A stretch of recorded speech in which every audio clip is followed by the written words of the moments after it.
Est-ce que ce que nous vivons actuellement, le fait que certains musulmans s'en prennent à d'autres musulmans et pas de la bonne manière, est-ce que ça ne nous rappelle pas cette expression chez le Moussi, le beblado? C'est-à-dire qu'on donne libre aux ennemis, entre guillemets, pour exuler de joie. Allah nous pardonne. Quand on a quelqu'un qui n'est pas musulman, comment faire pour le considérer comme musulman? C'est la shahada. Après cela, il y a tout un tas de choses. Mais je ne peux pas, sur cette base-là, après venir me comporter avec ce frère-là comme s'il était un non-musulman, comme s'il était la pire des créatures.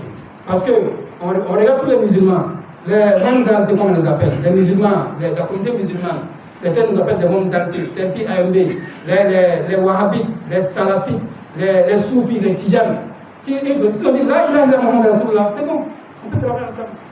Maintenant, Dieu va juger chacun, ou alors, il est le mieux à savoir ce que chacun de nous vaut. Donc, chers frères et sœurs, s'il vous plaît, mettons balle à terre, mettons de l'eau dans notre bissa, comme on dit, pour pouvoir avoir l'agrément d'Allah subhanahu wa ta'ala. Comme vous le savez, le Selfie, c'est ma mosquée, c'est notre mosquée ici.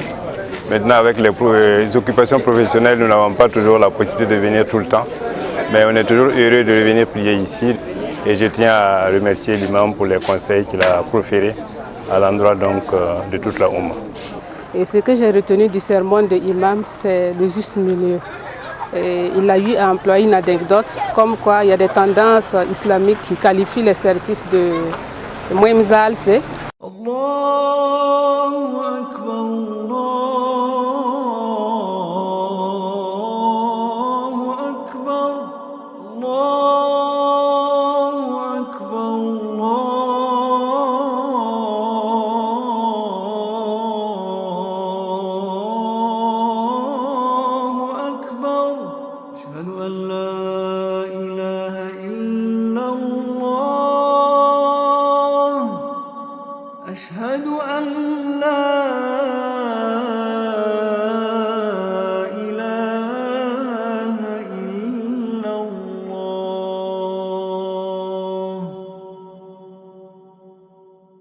إن الحمد لله نحمده سبحانه وتعالى ونستعينه ونستغفره ونعوذ بالله من شرور أنفسنا ومن سيئات أعمالنا من يهده الله فلا مضل له ومن يضلل فلا هادي له أشهد أن لا إله إلا الله وحده لا شريك له وأشهد أن محمدا عبده ورسوله صلى الله عليه وعلى آله وصحبه ومن اهتدى بهديه إلى يوم الدين. قال تعالى: يا أيها الذين آمنوا اتقوا الله حق تقاته ولا تموتن إلا وأنتم مسلمون. يا أيها الذين آمنوا اتقوا الله وقولوا قولا سديدا يصلح لكم أعمالكم ويغفر لكم ذنوبكم ومن يطع الله ورسوله فقد فاز فوزا عظيما. Alhamdulillah, toute la louange revient à Allah subhanahu wa ta'ala, notre Seigneur, celui qui nous a dotés de l'existence, celui par qui nous existons, celui en dehors duquel il y a de véritables existences. Nous le louons pour ses innombrables bienfaits, notamment pour avoir fait de nous des musulmans, pour nous avoir donné l'islam, la religion du juste milieu, la religion médiane, la religion de la tempérance et de l'équilibre. Nous attestons qu'il n'est Dieu que lui, Allah subhanahu wa ta'ala, unique dans son royaume et dans ses noms et attributs. Nous attestons également que Mohammed alayhi wa sallam est son serviteur et son messager, celui-là même qu'il a envoyé comme miséricorde, rahma pour toutes les créatures. Parce Allah que nous soyons bénéficiaires de cette miséricorde-là. Alhamdulillah, chers frères et sœurs, le Seigneur nous interpelle, ô croyants, craignez Allah d'une crainte révérentielle et veillez à ne mourir que dans la foi. Allah nous accorde tous une mort dans la foi. Amen. Chers frères et sœurs, nous abordons aujourd'hui un sujet d'une extrême importance. D'aucuns auront remarqué ces derniers temps, notamment sur les réseaux sociaux et dans la vie de tous les jours, un certain nombre de comportements, aussi bien pratiques que verbaux, un certain usage de la parole, un certain usage de la presse, eh bien, pour quelque chose qui va aller à l'encontre de notre religion, qui va aller à l'encontre de ce que notre Seigneur veut. Allah nous pardonne nos péchés. Est-ce que ce que nous vivons actuellement, le fait que certains musulmans s'en prennent à d'autres musulmans et pas de la bonne manière, est-ce que ça ne nous rappelle pas cette expression chez les Mossi, le beb lado, c'est-à-dire qu'on donne libre cours aux ennemis, entre guillemets, pour exuler de joie. Allah nous pardonne, Allah nous améliore. Nous parlons aujourd'hui, chers frères et sœurs, de ce sujet central-là, qu'est l'équilibre, le juste milieu dans presque tout ce que Dieu a prescrit. Chers frères et sœurs, ce thème est tellement central que vous trouvez dans le Coran un verset qui sera notre point de départ. Ce livre autour duquel nous allons rester, Inch'Allah. Ce verset, le numéro 143 du chapitre de Al-Baqarah, il nous dit, dans ce passage-là, cet extrait, wa kadhalika ja'alnakum ummatan wasata litakunu shuhada 'ala nas wa yakuna rasulu 'alaykum shahida. Allahu akbar. Subhanallahu azim. Le verset 143, premier élément, ça tient de ce miracle coranique. Soit dit en passant, ce verset numéro 143, il se trouve exactement au milieu de la sourate Baqarah qui en compte 286 divisé par 2, ça fait 143. Dieu place ces choses exactement là où il faut.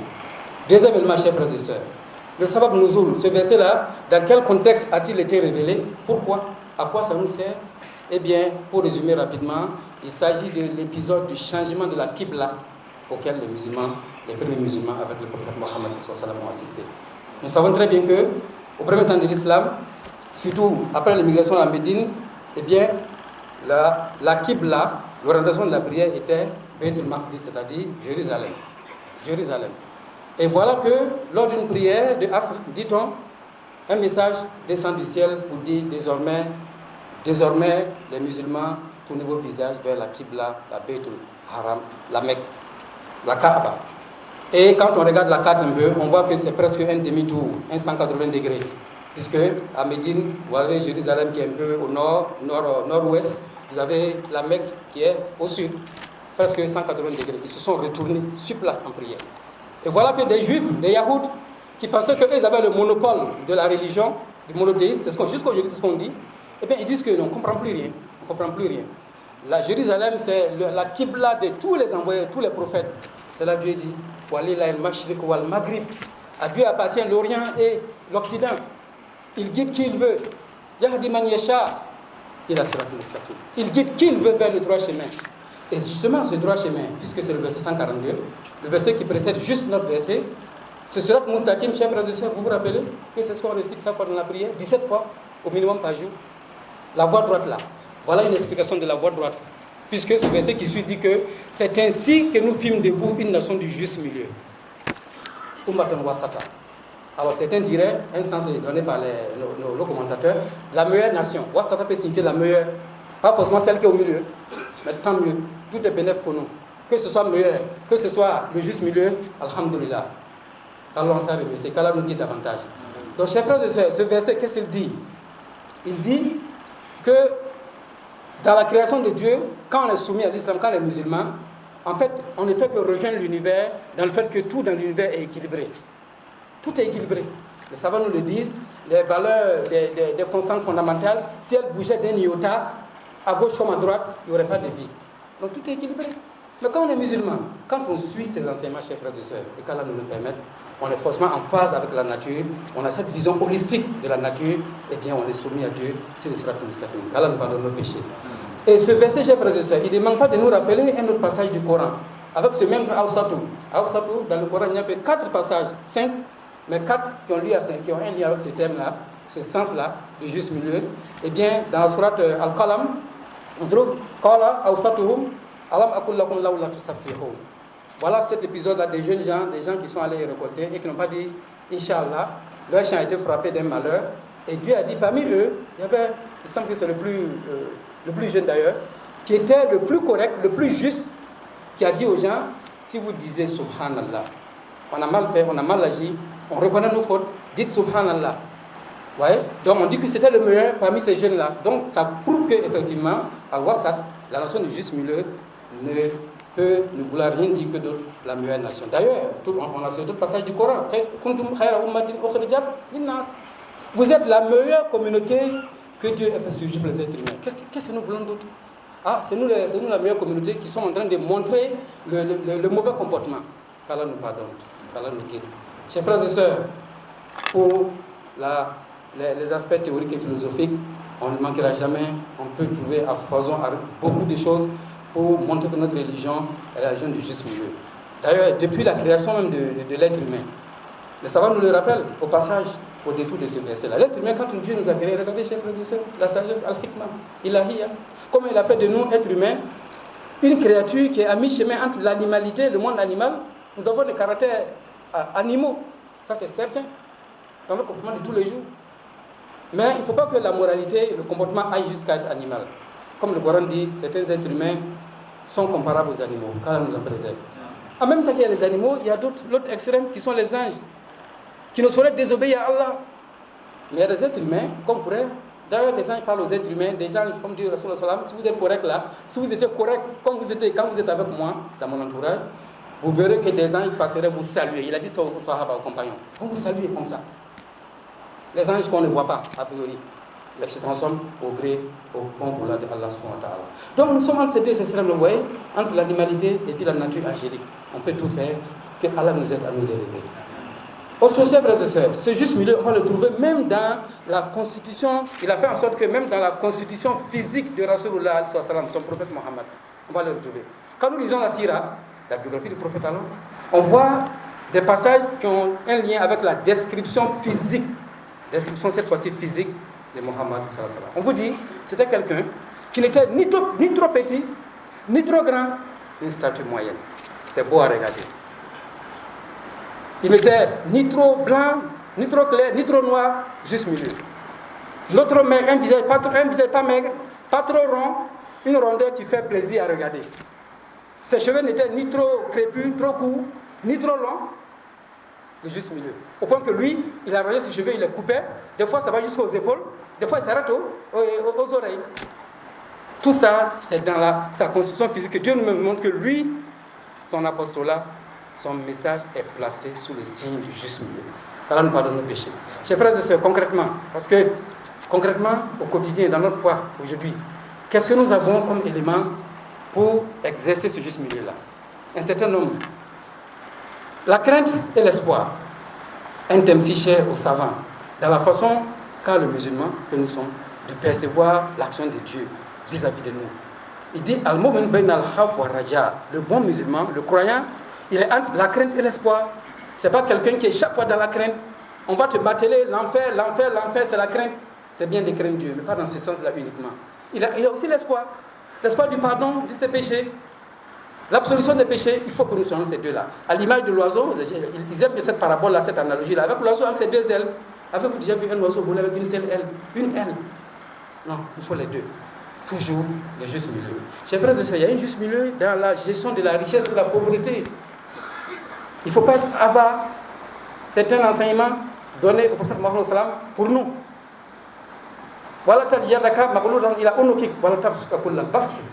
Ne laisse pas ta main sous ton cou. Chez les Arabes, ça veut dire être avare. Il ne faut pas délier la main non plus. Il ne faut pas être généreux jusqu'à ce que tu délaisses ta famille et toi-même. Pense à Dunia également. On n'est pas on n'est pas des anges justement. On n'est pas dans la situation où nous on ne voit que Akira. Mais de toute façon, Akira pour l'atteindre, il faut Dunia. Il faut passer par Dunia pour atteindre Akira. Donc on nous dit être dans le juste milieu. Voilà. Qu'on soit riche, qu'on soit pauvre, alors nous aide à bien nous comporter. Chers frères et sœurs, il y a un juste milieu à exercer et nous terminons par ça. Ce par quoi nous avons commencé. Eh bien, dans la façon d'être, dans le comportement envers surtout les autres. Al-ghulu wa taqsir. Là, al-ghulu wa la taqsir. Là, ifrat wa la tafrid. Nous avons tendance à être dans les deux extrêmes. Alors, de quoi s'agit-il, chers frères et sœurs? Il s'agit de voir qu'on peut très bien être unis dans la diversité. On va laisser les gens qui n'ont pas cette lumière-là nous éclairer. Développement personnel, et c'est ce que tu penses, tu es ce que tu penses. Même quand il faut la différence pour avancer. Quand les échecs successifs sont des éléments, des jalons vers la réussite, tout cela, notre religion nous a dit ça. Donc, l'union, chers frères et sœurs, peut se faire dans la diversité. Donc, si je suis un musulman, je considère mon frère musulman, celui qui a dit La ilaha illallah Muhammad Rasulullah, c'est fini. C'est cela qui le fait entrer à l'islam, non? Quand on a quelqu'un qui n'est pas musulman, comment faire pour le considérer comme musulman? C'est la shahada, shahadatain. La ilaha illallah Muhammad Rasulullah. Après cela, il y a tout un tas de choses. Mais je ne peux pas, sur cette base-là, après venir me comporter envers ce frère-là comme s'il était un non-musulman, comme s'il était la pire des créatures. Donc nos divergences, chers frères et sœurs, sachons les contrôler. Eh bien, nous, par la grâce d'Allah, nous, c'est vos serviteurs que nous sommes, au service à l'AMB, nous essayons de garder un peu ce creuset-là, cette neutralité, entre guillemets, que certains n'aiment pas. Cette neutralité, elle va dans le sens du juste milieu. Parce qu'on regarde tous les musulmans, les Mohamzal, c'est comme on les appelle, les musulmans, la communauté musulmane, certains nous appellent des Mohamzal, Serfi AMB, les Wahhabites, les Salafites, les Soufis, les Tijanes. Si on dit La ilaha illallah Muhammad Rasulullah, c'est bon, on peut travailler ensemble. Maintenant, tu vas juger chacun, ou à Alam Bikoum. Il est le mieux à savoir ce que chacun d'entre nous vaut. Donc, chers frères et sœurs, s'il vous plaît, mettons balle à terre, mettons de l'eau dans notre bissap, comme on dit, pour pouvoir avoir l'agrément d'Allah subhanahu wa ta'ala.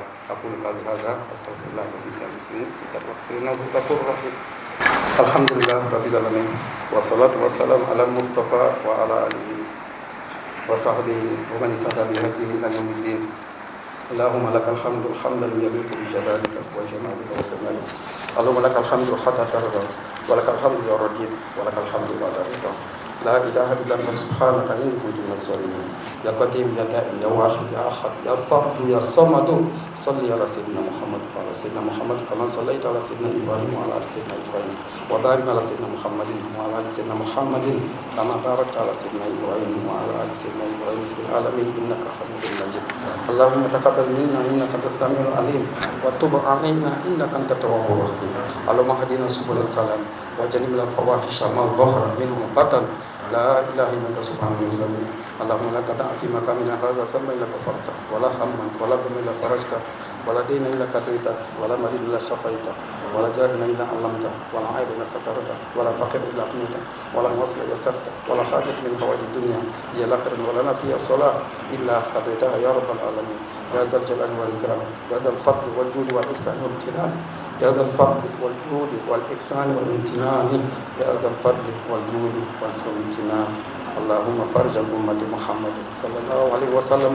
اللهم فرج الأمة محمد صلى الله عليه وسلم. اللهم فرج عن أمة محمد صلى الله عليه وسلم. اللهم صل على سيدنا محمد وعلى آل سيدنا محمد كما صليت على سيدنا إبراهيم وعلى آل سيدنا إبراهيم وبارك على سيدنا محمد وعلى آل سيدنا محمد كما باركت على سيدنا إبراهيم وعلى آل سيدنا إبراهيم في العالمين إنك حميد مجيد. سبحان ربك رب العزة عما يصفون وسلام على المرسلين والحمد لله رب العالمين. Le Serfi, c'est ma mosquée, c'est notre mosquée ici. Maintenant, avec les occupations professionnelles, nous n'avons pas toujours la possibilité de venir tout le temps.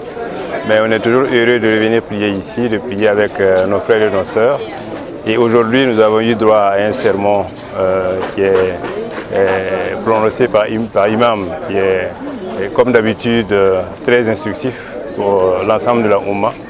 Et je tiens à remercier l'imam pour les conseils qu'il a proférés à l'endroit donc de toute la Oumma.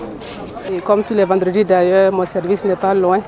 Et ce que j'ai retenu du sermon de l'imam, c'est le juste milieu.